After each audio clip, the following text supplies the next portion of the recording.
Before you book your Azamara cruise, here are 5 things I think you should know. I'll go over the vibe and just the whole entire experience so that you can make sure this is the right cruise for you. Let's go.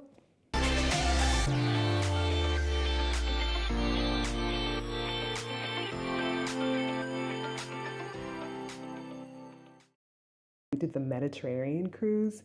I would say it's more geared towards like adults, couples. I didn't really see very many kids, honestly. I think Olu and I were the youngest people on the cruise. And we were probably also the lamest people on the cruise. The older people were lit. Okay, we were going to bed at like 10. We were tired. We were resting from jobs.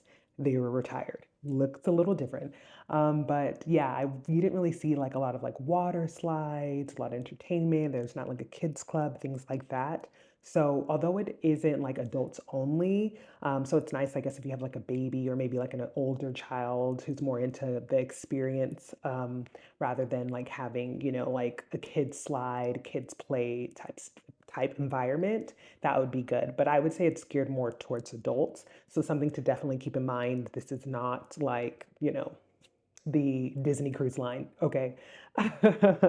But it still is, it still is family friendly if you want to, you know, bring your kids around and they just experience like whatever countries that y'all are visiting. What we absolutely loved about Azamara Cruise Line is that, especially this particular cruise, it's more geared towards like small, intimate luxury experience versus like the big, large entertainment experience. So, what comes with that, right? You get like more service, like our room stayed clean. I feel like they were always waiting for us to leave the room. And before we got back, and we're fast eaters, before we got back, that room would be clean, and they would do a evening turnaround too, and it would be so clean. So when we left, it would be clean. Come back, leave again, it's clean. Leave a little snacks. We just felt the service was so on point. So I really appreciated that. Even dinner, usually, I mean, we didn't go at like the peak 6 o'clock time. Maybe we went 6:30, 7:30. But service was pretty quick. So we loved that. We loved that we like really didn't hear our neighbors. We barely even saw our like people in the hallways. So it just felt very intimate, I would say, not like the larger mega cruise line. We ran into Royal Caribbean, over the sea, something over the seas. It's like their largest 7,000 person cruise. Yeah, mm, not my vibe at all. So really appreciated Osmara just for being like small, intimate, luxury vibe. I was pleasantly surprised at the size of our room. We did not get a balcony room, which I was super nervous about because I didn't want to feel claustrophobic. I've only been on one cruise before, which was Royal Caribbean, and we had a balcony and we didn't really use it, but I guess the option was nice. We had an ocean view room, so it had a window. I don't know how it would feel without a window again, but with the window, I felt like I didn't feel claustrophobic. I felt like the room was so nice, so spacious. It just really felt like luxurious. It really felt like it was just, freshly made every day. Like I said, the service was great. So they were always cleaning it. The bathrooms are small. The bathrooms are small. Water gets everywhere. Yes, it's everywhere. But that's why I like that they cleaned so much because like by the time we returned, they like wiped that bathroom down like nobody had ever used it before. So really appreciated that. But I'll give it that. The bathrooms are small. The restroom or the shower curtain like does not keep the water where it needs to be. But the rooms feel really nice. They're really luxurious. The bed was super comfortable, and we actually really liked hanging out in our room. There's like so many nice places around the cruise, the boat, where you can like chill, relax, and we just really enjoyed our room. We just kind of hung out whenever, in the evenings when the boat was going to the next port. That's how nice it was. So really appreciated the room. You can skip out on the balcony if you're trying to save some money.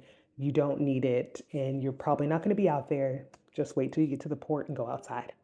Port days are truly the main event of the cruise. Like the places that we went to, again, check out our vlog. because I do not have that list in front of me. But the places that we went to, it was just so amazing, and it was great itinerary. We stayed places like longer, so we were able to take like the full day. I think sometimes we like didn't depart till like maybe 8 or something like that. So we had the full day. Some of the bigger places we were there for 2 days, like Barcelona. We were there overnight and the next day. So it was just really nice to be able to experience the place um, and really not miss out on a lot of the experiences you get when you kind of travel and spend more days in a place than cruises typically do. The ports were really fun. It was like a really good experience. It took us to so many different places that, again, you wouldn't necessarily go on with a bigger cruise because you would need a bigger port. So we really felt like we got to experience Italy and Spain because we went to those smaller cities. So loved the port. Last but not least, the food. The food, the food, the food. It was so good. It was so good. Like, and it was hard too because obviously you want to like eat out on the port in like the different cities you're going to, but the food was so good. Okay, it was like, you could do fancy, individual dishes, courses in the menu were just so well thought out, or you could do a buffet. And oftentimes it was hard for Olu and I to choose. We mostly did like the plated dinners, but we would look at like the theme and we're like, oh man, maybe do we want to do the buffet? So the food was just so good. Well plated, well thought out menus. Oh my gosh, like it was delicious. I will say that the lunches were lighter, and I think that's because most people are off the boat during lunch. And so we typically ate our lunch off the boat. But obviously, because food is included in the rate, if you wanted to save money, you would just eat on board, and it has more of like those lighter foods like, burgers, salads, kind of typical lunch foods, which makes sense. It's lunch. But dinners were absolutely amazing. I don't even think we did a specialty dinner with, which was amazing, but I don't even think you need to have that specialty dinner. And because the regular restaurants were just so good, but highly recommend the specialty dinner. It wasn't as expensive as I thought it would be. Um, Absolutely delicious, great experience, and it was just a nice, like, good fancy dinner, even though all the dinners were kind of fancy. So don't need it, but highly recommend it because the menu was like absolutely delicious. I would also add that the quality of the food was absolutely amazing. I didn't feel like it was like really heavy or too creamy or oily or salty. I thought it tasted amazing, and the quality felt like it was just well quality food, not like just frozen, warmed up, and provided. So presentation was on point. Food was amazing. So those are the 5 things that I think you should know to decide if this cruise line is for you. For us, the laid back kind of luxury, high end relaxation vibe is definitely what we want to experience. And so we highly recommend it if you are kind of travelers and you want that type of experience too, especially for the Mediterranean cruise. 10/10. Definitely recommend. As always, we hope this was helpful. Don't forget to hit that subscribe button so that you can join us on our next adventure, which is going to be amazing. So you can ultimately decide if you want to experience that adventure too. See you soon.